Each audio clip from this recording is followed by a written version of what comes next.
کر رہا تھا ایک تو یہ کہ جو 7E پہ آصف بھائی کو پتا ہے کہ جس مکان میں جوائنٹ فیملی ہو سنگل فیملی ہو جس مکان میں آپ رہتے ہیں اس پہ یہ ٹیکس نہیں ہے، دوسرے پلاٹ پہ ہے.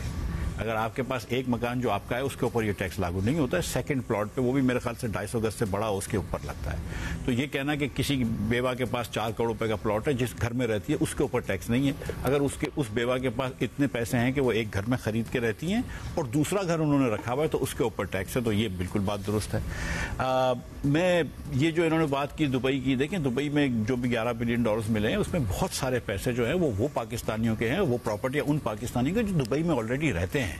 لیکن یہ بات درست ہے کہ پاکستانی دبئی میں جا کے پیسے لگا رہے ہیں اور اس پہ ہم کو سنجیدگی سے حکومت کو سوچنا چاہیے کہ ایسے ہم کیوں حالات کیے ہوئے ہیں کہ پاکستانی اپنے وسائل کو محفوظ سمجھتا ہے دبئی میں اور نہیں سمجھتا ہے پاکستان میں. تو یہ بات ان کی درست ہے. جو ریمیٹنس کی انہوں نے بات کی کہ آدھے سے زیادہ ریمیٹنس اس میں آتا ہے پراپرٹی میں، یہ بات ان کی درست ہے. اس کی بھی میں اگر آپ اجازت دیں تو یہ گزارش کروں کہ یہ پاکستان سے پیسے جا کے گھوم کے آ رہے ہوتے ہیں اور یہ وائٹ کرنے کا طریقہ کار ہوتا ہے، یہ ہم سب کو پتا ہے. اب میں آپ سے اور جو انہوں نے یہ بات کی، دیکھیں جو ہم نے یہ جو میں بات کر رہا ہوں ریئل ویلیو پہ کرنے کا مسئلہ یہ نہیں ہے کہ ہم کو ٹیکس زیادہ چاہیے. آپ اس وقت 6-8% اگر اسٹیمپ ڈیوٹی لگ جاتی ہے، 6-7% لگ جاتی ہے، ہم تو کہتے ہیں اس کو 1% کر دو. لیکن پراپرٹی کی ویلیو ریئل ہونی چاہیے. ہم ٹرانسفر پہ پیسے زیادہ نہیں چاہنا چاہ رہے، میں تو کم از کم نہیں چاہ رہا ہوں کہ حکومت ٹرانسفر پہ زیادہ پیسے لے، لیکن اسٹیمپ ڈیوٹی کم کر دے، لیکن جو ٹرانسفر ریٹس، لیکن ریئل ویلیو پہ ہو تاکہ پوری اکانومی ٹھیک ہونے کے لیے یہ ایک سرا ملے گا اور یہ سب سے بڑا سرا ہے پراپرٹی. اب ایک پیچھے سے میں جانا چاہتا ہوں، دیکھیں سب کے مسائل ہیں، ریل اسٹیٹ میں بہت مسائل ہیں، ان کو چابی دینے کے اندر دکاندار جو ہیں ان کو بھی بہت مسائل ہوتے ہیں، لوٹ مار ہوتی ہے، بجلی کے مسئلے ہوتے ہیں، زراعت کے مسائل ہیں. لیکن آئی اشور یو کہ ہر بزنس میں مسئلہ ہوتا ہے، جرنلزم کے اندر بھی مسئلہ ہوتا ہے. کبھی کبھی آپ لوگوں کو ٹرپس مل جاتی ہیں ناردرن ایریاز کی وغیرہ وغیرہ، بہت سارے مسائل پاکستان میں ہیں. کنفیکشنری کے اندر بھی تھوڑا بہت مسئلہ ہوتا ہے، ایسا نہیں ہے کہ بڑا آسان ہے. ٹرپ والا تو نہیں ہوتا، ٹرپ والا نہیں ہوتا، ٹھیک ہے، مگر ہم پھر اپنا ذرا منہ بھی بند رکھتے ہیں نا. مگر گزارش یہ ہے کہ پاکستان کے اندر جو آپ 8,000 ارب روپیہ قرض لے رہے ہیں، جو عمار نے بھی بات کی، آپ نے بھی بات کی، وہ پیسہ حکومت کے پاس بینکوں سے جو آتا ہے وہ پیسہ اسٹیٹ بینک سے چھپ کے آتا ہے. تو ہماری منی سپلائی بڑھ جاتی ہے. جب منی سپلائی بڑھتی ہے تو مہنگائی بڑھتی ہے. 9 کروڑ لوگ آج پاکستان میں خط غربت کے نیچے ہیں ورلڈ بینک کے حساب سے. 1 کروڑ لوگ اور خط غربت کے نیچے جائیں گے اس سال. اب آپ یہ سوچیں کہ جب تک کہ حکومت کا خسارہ کم نہیں ہوگا یہ مہنگائی پاکستان میں بڑھتی رہے گی اور پاکستان کے اندر یہ مہنگائی بڑی رہے گی اور پاکستان میں یہ کوئی جگہ پہ نہیں پہنچے گا. اب 2 طریقے ہیں پاکستان میں خسارہ کم کرنے کے، یا آپ تھوڑا سا ٹیکس بڑھا دیں یا آپ اخراجات کم کر دیں. دونوں پہ کام کرنا چاہیے. ہم نے یہ بات نہیں کری ہے کہ اخراجات بھی حکومت کے کم ہونے چاہیے. اگر کوئی وزارتیں کم کر سکتے ہیں تو کریں، اگر آپ لوگوں تو کریں، آپ جہاں پہ بھی خرچہ کم کر سکتے ہیں کریں. لیکن پھر بھی ہم یہ بات سمجھتے ہیں کہ 1-8% آف GDP خرچہ کم کر دو گے، آپ NFC ایوارڈ بھی چینج کر لو گے تو تھوڑا سا 0.5% آف GDP فرق ہو جائے گا. تو تھوڑا سا ٹیکس ہم کو اور دینا پڑے گا کیونکہ اس پاکستان میں بڑے مسائل ہیں. آپ یہ دیکھیں کہ جو دکاندار اپنی دکان کھول کے بیٹھا ہے، جو اسٹریٹ لائٹ لگ رہی ہے، وہ کسی نے پیسے تو دیے نا اسٹریٹ لائٹ کے، جس سے روشنی ہوتی ہے. کسی نے روڈ بنایا، اس نے کسی نے تو پیسے دیے ہیں نا. جب آپ فارمرز کو بھی چلو لائن میں لگنا پڑتا ہے اور ڈگنیٹی کے ساتھ ہونا چاہیے، لیکن اگر ہم سستی کوشش کر رہے ہیں یوریا دینے کی اور گیس سستی دے رہے ہیں تو کوئی نہ کوئی تو اس کا خرچہ اٹھا رہا ہے نا.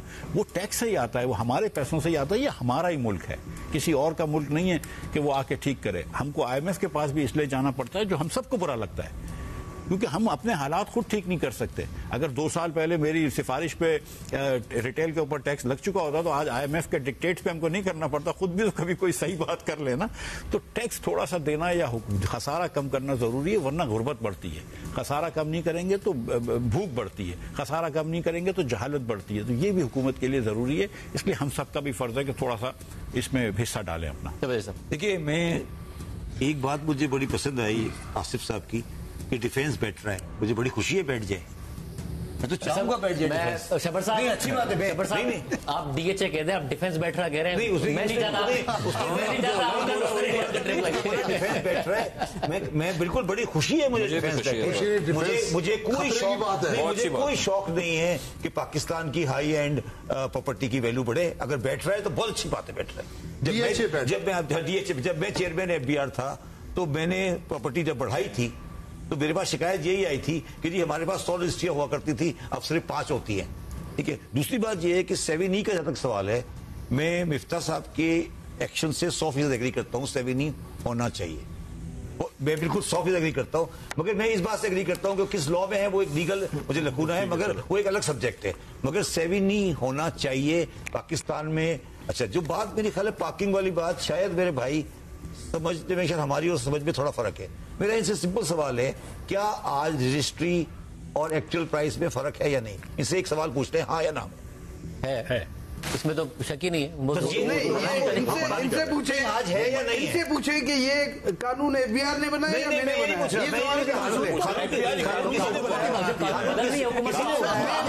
کسی نے بنایا ہو, کسی نے بھی بنایا ہو, آج حکومت ہی بنا ہے قانون. تو یہ حکومت سے پوچھیں, میرے سے نہیں پوچھیں گے. آپ کی بات سے ایگری کر رہا ہوں نا. اس نے اپنی سیونگ کی ہے, دیکھیں اس نے اپنی سیونگ کی ہے. اس سیونگ کی میں نے آپ کو اماؤنٹ بھی بتائی کہ 2.5 کروڑ سے زیادہ کی اماؤنٹ پہ یہ چارج کرتے ہیں 1% کے حساب سے, جو ان کا فارمولا تھا. میں ان کی بات سے ایک بات پوری ایک بات کرنا چاہتا ہوں.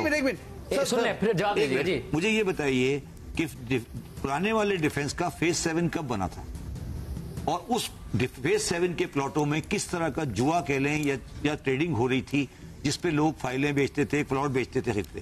میرا یہ سوال ہے ان سے کہ پاکستان میں نان روٹلائزیشن چارجز کیوں نہیں ہوتے پراپر؟ آپ یہ کہیں کہ اسکیم اناؤنس ہوئی, اگر یہ 1 سال کے اندر ڈیولپ نہیں ہوئی, پلاٹ واپس. یہ غلط بندے سے غلط سوال پوچھ رہے ہیں. ہم کنسٹرکشن سیکٹر کے لوگ ہیں, ہم یہ ریل اسٹیٹ ایجنٹ نہیں ہے, نہ ہمارا یہ